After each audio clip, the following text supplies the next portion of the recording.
विधानसभा चुनाव की बिसात हर सियासी दल ने बिछाना शुरू कर दिया है। मौजूदा वक्त में चल रही गठबंधन की राजनीति में सीटों का बंटवारा पेचीदा हो सकता है, या यूं कहे कि सभी दलों को ज्यादा सीट हासिल करने की चाह गठबंधन में गांठ दिला सकती है।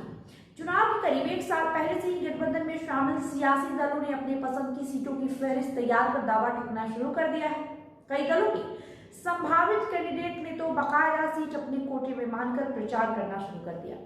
फिलहाल राष्ट्रीय लोक दल एनडीए का हिस्सा है और बीजेपी के साथ गठबंधन में है। पार्टी के अध्यक्ष चौधरी जयंत सिंह केंद्र में मंत्री हैं। रालोद कोटे से यूपी सरकार में अनिल कुमार भी मंत्री हैं। हालांकि रालोद ने 2022 का विधानसभा चुनाव समाजवादी पार्टी के साथ मिलकर लड़ा था और सपा ने गठबंधन में उसे 33 सीटें दी थी। इनमें रालोद को शामली जिले के थाना भवन और शामली, मुजफ्फरनगर जिले के बुढ़ाना, पुरकाजी और मीरापुर, बागपत की छपरौली, हाथरस की सादाबाद और मेरठ की सिवाल खास समेत 8 सीटों पर जीत मिली। बाद में रालोद ने खतौनी उपचुनाव जीतकर 1 सीट और हासिल कर लिया, लेकिन इस बार रालोद की चाह सपा के बराबर नहीं बल्कि 2002 में बीजेपी के साथ गठबंधन में लड़ी सीटों के बराबर हासिल करने की है। एक प्रदेश पदाधिकारी की माने तो 2002 में रालोद ने बीजेपी संग 38 सीटों पर चुनाव लड़ा था और 14 सीटों पर जीत मिली। वेस्ट यूपी की सियासत को देखते हुए जेडीयू नेता केसी त्यागी ने रालोद में आने के बाद किछौर, हस्तिनापुर और मुरादानगर के अलावा बागपत की तीनों अन्य सीटों को भी हासिल करने पर पार्टी का जोर रहेगा। यूपी विधानसभा चुनाव में सपा की चुनौती बड़ी है। दरअसल कांग्रेस 2024 के लोकसभा चुनाव में सपा के साथ मिलकर लड़ा था। इस गठबंधन ने भाजपा को जोर का झटका दिया। इससे पहले 2022 का चुनाव कांग्रेस अकेले और 2017 में सपा के साथ मिलकर लड़ी।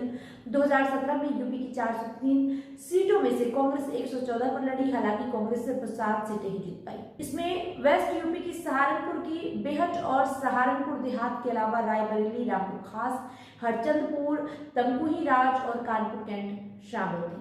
वहीं 2022 के विधानसभा चुनाव में कांग्रेस यूपी में अकेले 399 प्रत्याशियों को मैदान में उतारने के बावजूद केवल 2 सीटें ही जीत पाई। पार्टी को इस चुनाव में महज 2.33% वोट शेयर मिला, जबकि 2017 में सपा के साथ मिलकर लड़ने से 6.25% वोट शेयर मिला था। 2022 में कांग्रेस केवल 4 सीटों पर नंबर 2 पर रही, जबकि सपा के साथ 2017 में 44 सीटों पर दूसरे नंबर पर रही। ऐसे में सियासी जानकार कांग्रेस का 2022 को भूलकर सपा से 2017 की दोस्ती की तरह कम से कम 114 सीटों पर दावा तय मानते हैं।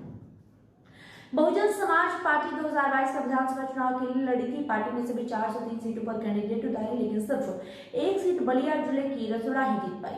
इतना ही नहीं, बीएसपी का वोट शेयर भी घटकर 12.88% पर आ गया। बीएसपी ने 2027 में भी अकेले चुनाव लड़ने का ऐलान किया है, लेकिन असदुद्दीन ओवैसी की पार्टी एआईएम चाहती है कि बीएसपी से सियासी दोस्ती हो जाए। मेरठ में 3 दिन पहले एआईएमआईएम के प्रदेश अध्यक्ष शौकत अली बसपा से दोस्ती चाहने की बात कह गए। हालांकि अगर दोस्ती हो भी गई तो मुस्लिम बहुल सीटों को अपने पास रखने को लेकर दोनों दल में खींचतान तय मानी जा रही है। एनडीए में शामिल शिवसेना के राष्ट्रीय समन्वयक डॉक्टर अभिषेक वर्मा ने पार्टी के यूपी पंचायत चुनाव और विधानसभा चुनाव में उतरने का ऐलान कर दिया है। उनका कहना है कि पार्टी भाजपा से विधानसभा चुनाव में 5% और पंचायत में 10% सीट मांगेगी। विधानसभा चुनाव के लिए वेस्ट यूपी की 10 से 11 सीट समेत कुल 22 सीटों की मांग रखी जाएगी। इन सीटों में मथुरा और संभल जैसी महत्वपूर्ण सीट भी शामिल है। बीजेपी के इस दावे को कितना महत्व देगी यह भी कहना जल्दबाजी होगा, लेकिन इससे गठबंधन में गांठ पड़ने से इनकार नहीं किया जा सकता है।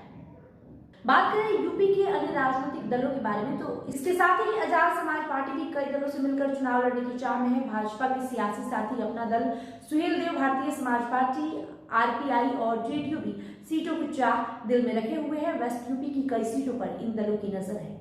बहरहाल इस वीडियो में इतना ही। वीडियो को लेकर आपकी जो प्रतिक्रिया हो कमेंट बॉक्स में लिखते जाइएगा। बहुत बहुत शुक्रिया।